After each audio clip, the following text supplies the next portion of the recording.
ഫോണുകൾ നഷ്ടപ്പെട്ടവർക്ക് പോലീസിന്റെ സഹായം. നഷ്ടപ്പെട്ട ഫോണുകൾ കണ്ടെത്തി ഉടമകൾക്ക് തിരിച്ചു നൽകി. ഈ വാർത്ത നിങ്ങൾക്കായി അവതരിപ്പിക്കുന്നത് സോനാങ്കോട്, ചെറുപുഴ, പാടിയൊട്ടിച്ചാൽ, ആലക്കോട് ആൻഡ് വെള്ളരിക്കുണ്ട്. നിത്യജീവിതത്തിന്റെ ഭാഗമായി മാറിക്കഴിഞ്ഞ ഫോണുകൾ നഷ്ടപ്പെടുന്നത് വല്ലാത്ത പ്രയാസത്തിനും മാനസിക പിരിമുറുക്കത്തിനുമാണ് ഇടയാക്കുന്നത്.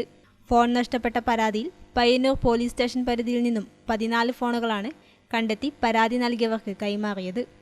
സംസ്ഥാനത്തെ പല ജില്ലകളിൽ നിന്നും 4 സംസ്ഥാനത്തെ പുറത്തുനിന്നുമാണ് കണ്ടെത്തിയത്. കഴിഞ്ഞ 1 മാസത്തിനകം കണ്ടെത്തിയവയാണ് ഈ ഫോണുകളെല്ലാം എന്ന പ്രത്യേകത കൂടിയുണ്ട്. ആകെ കിട്ടിയ 23 പരാതികളിൽ ബാക്കിയുള്ളവ കണ്ടെത്താനുള്ള ശ്രമത്തിലാണ് പോലീസ്. ഇതിന്റെ ഭാഗമായി ജനങ്ങൾക്കിടയിൽ ബോധവൽക്കരണം നടത്തുന്നതിനു കൂടി കണക്കാക്കി പോലീസ് സ്റ്റേഷൻ ഹാളിൽ ഒരു ചടങ്ങ് നടത്തിയാണ് ഫോണുകൾ ഉടമകൾക്ക് നൽകിയത്. പയ്യന്നൂർ ഡിവൈഎസ്പി കെ വിനോദ് കുമാർ ഫോണുകൾ കൈമാറി.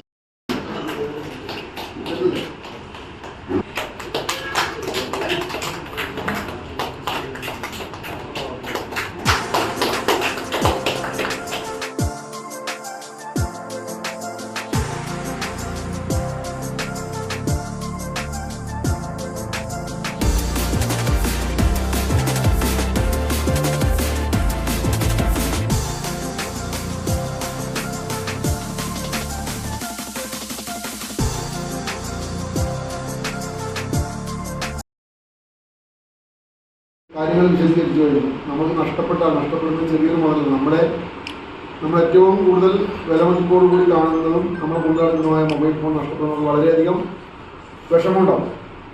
അപ്പോൾ നിങ്ങളത് വളരെ പ്രതീക്ഷയോട് കൂടിയാണ് പോലീസ് സ്റ്റേഷനിൽ വരിക. പക്ഷേ പോലീസ് സ്റ്റേഷനിൽ വന്നൊരു വെള്ളക്കടലാസ് എൻ്റെ ഫോൺ നഷ്ടപ്പെട്ടു, ഇപ്പോൾ മൊബൈൽ നമ്പർ എത്രയാണെന്ന് പറഞ്ഞാൽ അത് കണ്ടുപിടിക്കുക എന്നുള്ളത് വലിയൊരു ടാസ്ക്കാണ്. അപ്പോൾ പുതിയൊരു പോർട്ടൽ അവിടെ ഉണ്ടാക്കിയെടുത്ത് ഇത്തരം കാര്യങ്ങൾ കൂടി വരുന്നതുകൊണ്ടാണ് ചെയ്യാമെന്നുള്ള ആ പോർട്ടൽ ഉണ്ടാക്കിയിട്ട് അതിൻ്റെ പരമാവധി എളുപ്പത്തിൽ കിട്ടാനുള്ള ഒരു ഇതാക്കിയത്. അപ്പോൾ നമ്മളത് പറഞ്ഞാൽ പലപ്പോഴും അവർക്കത് രജിസ്റ്റർ ചെയ്യാൻ പല ആൾക്കാർക്ക് രജിസ്റ്റർ ചെയ്യാൻ വേണ്ടി മനസ്സിലാവുന്നു. അത് രജിസ്റ്റർ ചെയ്താൽ നമ്മളിപ്പോൾ നോക്കുന്നത് മുമ്പേ station inspector KP Sreehari, SI P Yadukrishnan, SI NK Gireesh എന്നിവർ സംസാരിച്ചു. വിവിധ ഫോണുകളുടെ പിറകിലെ പോയി ഇന്ന് ട്രേസായി കിട്ടിയ ഈ ഒരു മാസത്തിനിടയിൽ നമുക്ക് ട്രേസായി കിട്ടിയ 14 ഫോണുകളാണ് ഇന്ന് ഇവിടെ വെച്ചിട്ട് അതിൻ്റെ ഉപഭോക്താക്കൾക്ക് തിരികെ നൽകുന്നത്. ഇത് ഈ CEIR എന്ന കേന്ദ്ര ഗവൺമെൻറ്റിൻ്റെ ഒരു പദ്ധതിയാണ്.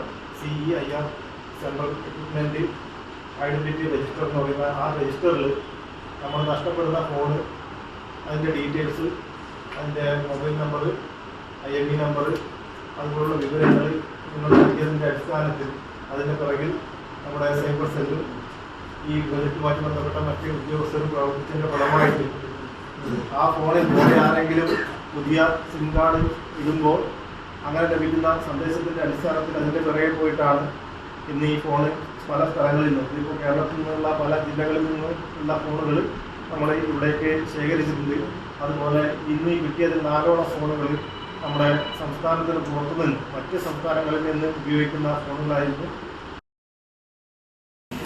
ഒരു ഫോൺ വാങ്ങിക്കുമ്പോൾ അതിൻ്റെ IMEI നമ്പർ കൃത്യമായിട്ട് നോട്ട് ചെയ്ത് വെക്കാൻ വേണ്ടി ശ്രമിക്കും. ഇവിടെ ഈ ഫോൺ നഷ്ടപ്പെട്ടു വരുന്ന പല ആൾക്കാരും IMEI നമ്പർ ഫോൺ നഷ്ടപ്പെട്ടതാണ്. ഈ ഫോണിപ്പോൾ തിരിച്ചു കിട്ടിയിട്ടുണ്ട്. അപ്പോൾ പയ്യന്നൂർ DYSPക്ക് എല്ലാവർക്കും നന്ദി പറയാം. മുമ്പേ ഒരു ഓഫീസിൻ്റെ പൈസ അടക്കാൻ പോയിട്ട് അവിടെ ബെഞ്ചിൻ്റെ മേലെ ഞാൻ ഇരുന്നിട്ടുണ്ടായിരുന്നു. അവിടെ ഞാൻ ഫോൺ വെച്ച് മറന്നുപോയി. എന്നിട്ട് ഞാൻ അടുത്ത ബാങ്കിൽ പോയിട്ട് പൈസ നോക്കുമ്പോൾ ഫോണില്ല. എന്നിട്ട് 1/4 മണിക്കൂർ കൊണ്ട് തിരിച്ചു വരുമ്പോഴത്തേക്ക് ഫോണില്ല. അതിപ്പം കിട്ടിയതിൽ നന്ദി. പോലീസിൻ്റെ പ്രവർത്തനം കൊണ്ട് തന്നെയാണ് തിരിച്ചു കിട്ടിയിട്ടുള്ളത്. മൊബൈൽ ഫോൺ നഷ്ടപ്പെടുകയോ മോഷ്ടിക്കപ്പെടുകയോ ചെയ്താൽ പോലീസ് സ്റ്റേഷനിൽ പരാതി നൽകുകയാണ് ആദ്യം ചെയ്യേണ്ടത്. തുടർന്ന് CEIR central equipment identity register എന്ന സർക്കാർ പോർട്ടലിൽ രജിസ്റ്റർ ചെയ്യുക. ഇതിൽ പോലീസ് സ്റ്റേഷനിൽ കൊടുത്ത രസീതിയുടെ നമ്പറും നഷ്ടപ്പെട്ട ഫോണിന്റെ വിവരങ്ങളും രേഖപ്പെടുത്തുക. ഈ സമയത്ത് നഷ്ടപ്പെട്ട ഫോണിലുണ്ടായിരുന്ന സിം കാർഡിന്റെ ഡ്യൂപ്ലിക്കേറ്റ് എടുത്ത് ഉപയോഗിക്കണം. അപ്പോൾ നഷ്ടപ്പെട്ട ഫോണിലെ സിം കാർഡ് ഉപയോഗശൂന്യമാകും. നഷ്ടമായ ഫോണിൽ പുതിയ സിം കാർഡ് ഇടുമ്പോൾ ഫോണിന്റെ ഉടമയുടെ ഡ്യൂപ്ലിക്കേറ്റ് സിം ഇട്ട ഫോണിൽ SMS സന്ദേശം വരും. പോലീസ് നിരീക്ഷിച്ചുകൊണ്ടിരിക്കുന്ന പോർട്ടലിലും വിവരവും ലൊക്കേഷനും ലഭിക്കും. ഇങ്ങനെ പോലീസ് ഫോൺ കണ്ടെത്തും. അവനവൻ ഉപയോഗിക്കുന്ന ഫോണുകളുടെ സാങ്കേതിക വിവരങ്ങൾ സൂക്ഷിച്ചു വയ്ക്കണമെന്നും നഷ്ടപ്പെടുമ്പോൾ ഇവ ഉപകാരപ്പെടുമെന്നും പോലീസ് പറഞ്ഞു. ആഘോഷവേളകളെ അവിസ്മരണീയമാക്കാൻ ആർഭാടങ്ങളിലെ അണിയലങ്ങളുമായി പൊന്നിന്റെ കലവറ. മാറുന്ന കാലത്തിൽ മാറ്റത്തിന്റെ രുചിയറിയുന്ന വൈവിധ്യങ്ങളുടെ സ്വർണ്ണശേഖരവുമായി മലയോരത്തിന്റെ തിലകക്കുറി. സ്വർണ്ണ വ്യാപാര രംഗത്ത് 25 വർഷത്തെ മഹത്തായ സേവന പാരമ്പര്യം. നവീന രീതിയിലുള്ള ഡിസൈനുകൾ, വിപുലമായ ശേഖരം, വിശ്വസ്തത. മലയോരത്തിന്റെ മനസ്സറിഞ്ഞ ഷോറൂം. സോനാങ്കോട്, ചെറുപുഴ, വടിയോട്ടിച്ചാൽ, ആലക്കോട് ആൻഡ് വെള്ളരിക്കുണ്ട്.